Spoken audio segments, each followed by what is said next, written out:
Our next topic for chapter 11 is called mechanism of dissolving. What that means is we want to look at what actually happens to a solute when it dissolves into a solvent. So we've already kind of hinted at if we have a covalent compound. So this would be a compound where covalent bonds are holding an individual molecule together. And so in a solid, that's just a bunch of molecules held together by intermolecular forces. And when those solids or liquids dissolve, they just freely float as molecules. So this is the idea of that we want, say this is sugar. When the sugar dissolves in water, it separates out and becomes an independent sugar molecule. And it's floating around, as if it was a liquid, freely moving, freely flowing over other molecules. Importantly, the only thing that's broken is intermolecular forces. So say sugar is held together by hydrogen bonds. So all those hydrogen bonds are going to be broken between the sugar molecules, but importantly, no covalent bonds are broken. So it's just the whole molecule. So in terms of the molecular formula, we expect to see it's just the same molecular formula, and the only thing we change is that AQ.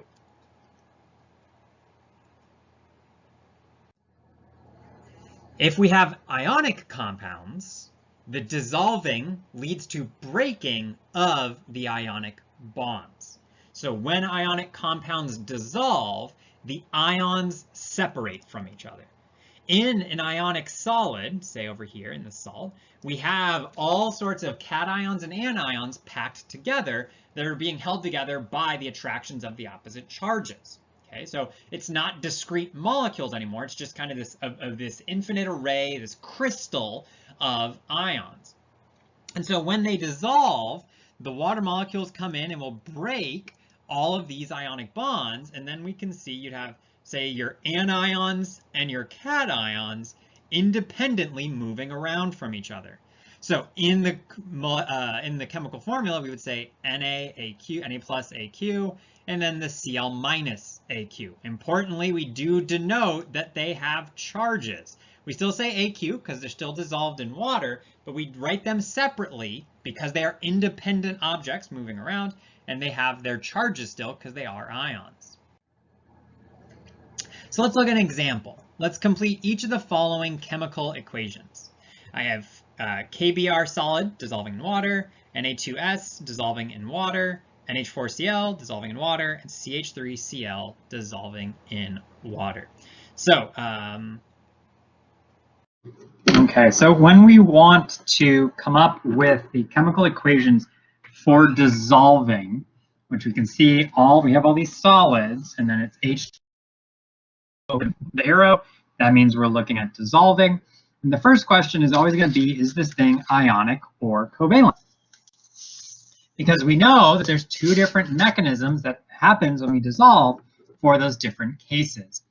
And so just as a refresher, when we want to determine whether or not something is ionic or covalent, we want to look for are there ions. And one of the giveaways is if the first element is a metal and the second element is a non-metal, because metals tend to form cations and not form covalent bonds. So when we have KBr, K over here is a metal, Br over here is a non-metal, meaning that K is the cation and Br is going to be the anion. If we have two non-metals, that's a sign that we have a covalent compound. But K is a metal, so that means this is an ionic compound. We know that ionic compounds are going to break apart.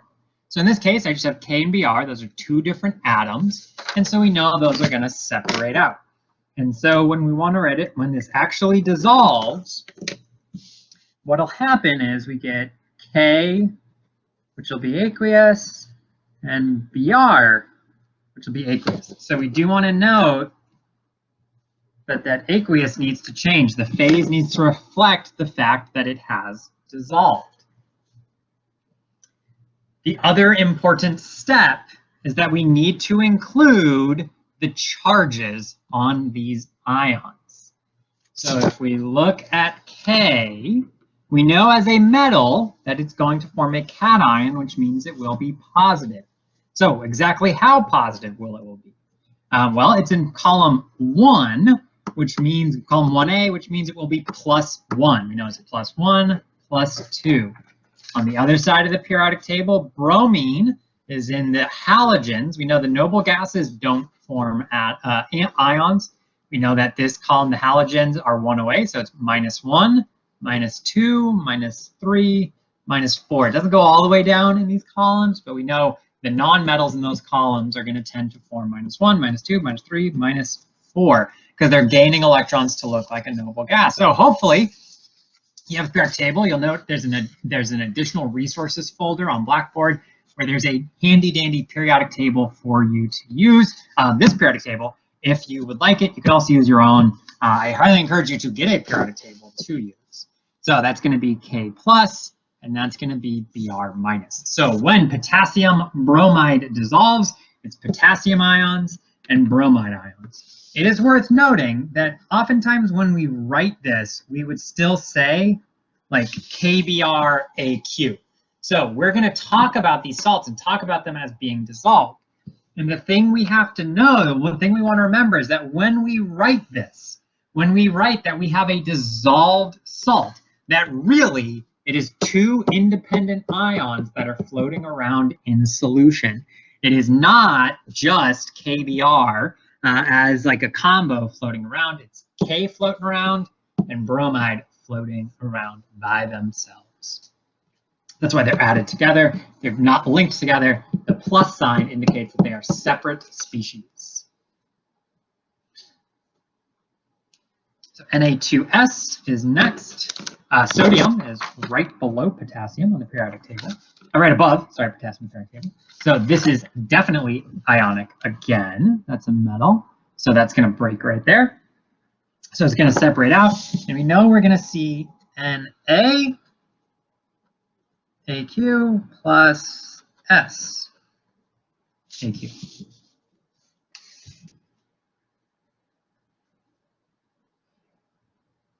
And so we need to get our charges.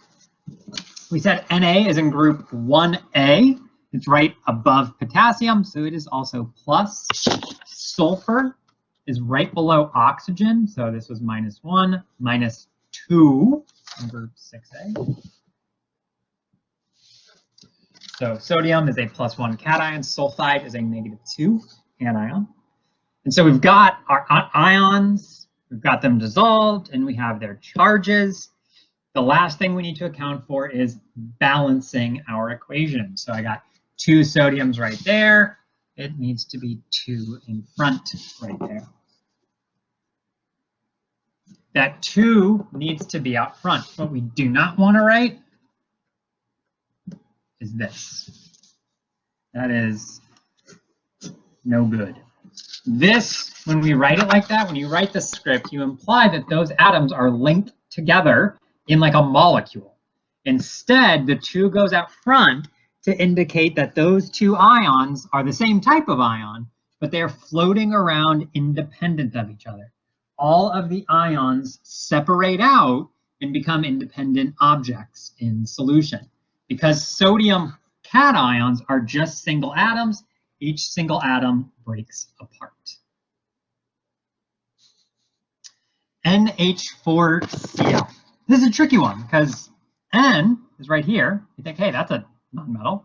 H is over there, but that's a tricky one. That's a nonmetal. So we think, hey, this is probably covalent. Chlorine's also a nonmetal.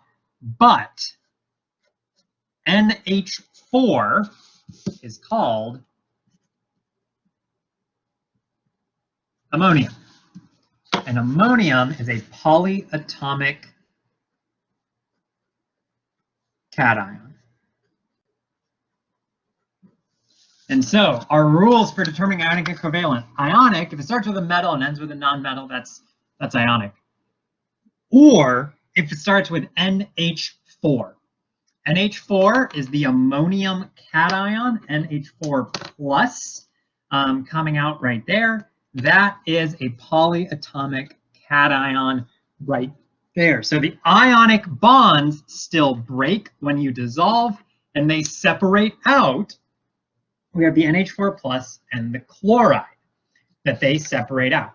You do not separate the N, H, and 4. That is collectively one polyatomic ion. Polyatomic ions are molecules.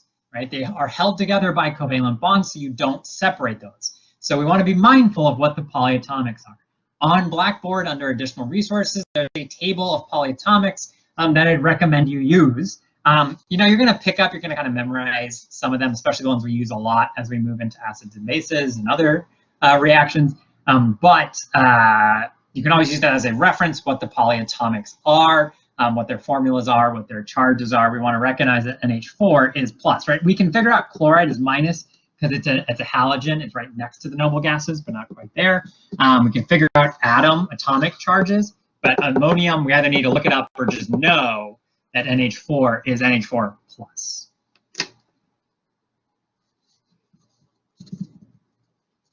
Finally, CH3Cl,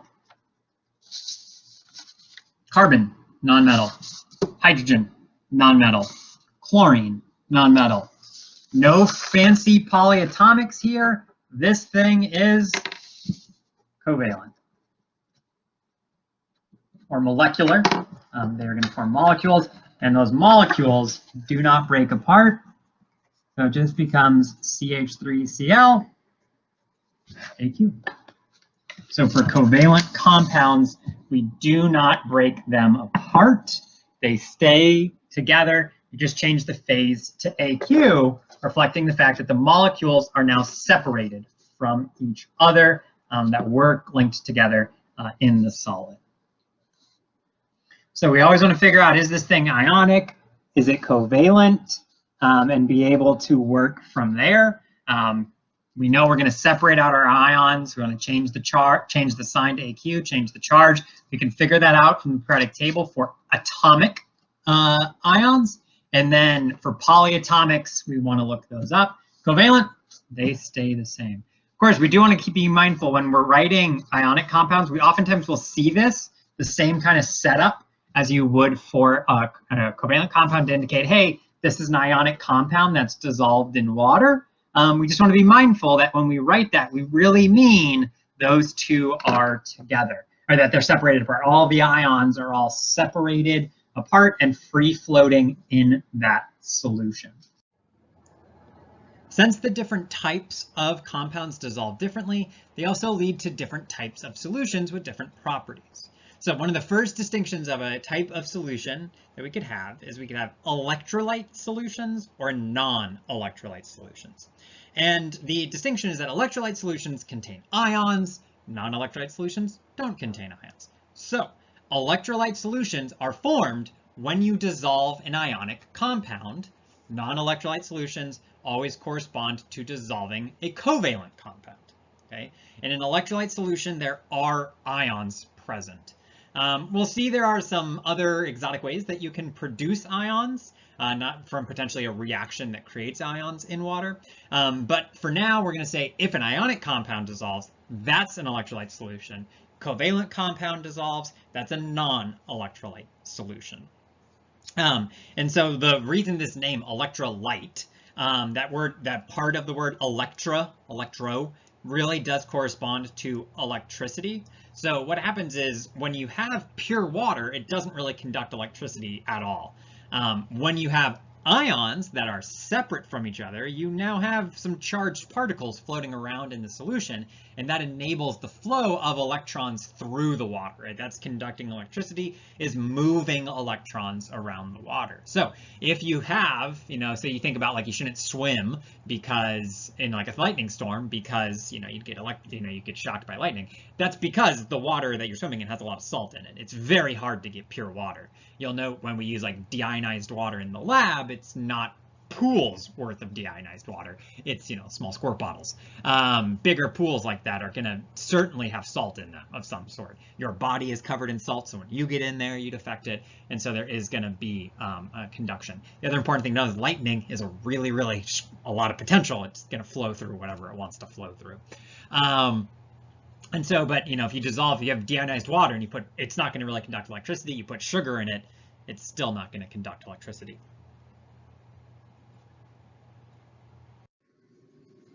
Participation 123, question 1. How many dissolved ions are present in solution for each one formula unit for each of the following compounds? A, LiF, B, Al2CO3, C, BaSO4, D, NH4NO3. This is the first question on participation 123, due Friday, January 23rd at 11:59 p.m. over on Blackboard. Link to the assignment is right below the links to these videos. Again, how many dissolved ions are present in solution for each one formula unit for each of the following compounds: lithium fluoride, aluminum carbonate, barium sulfate, and ammonium nitrate.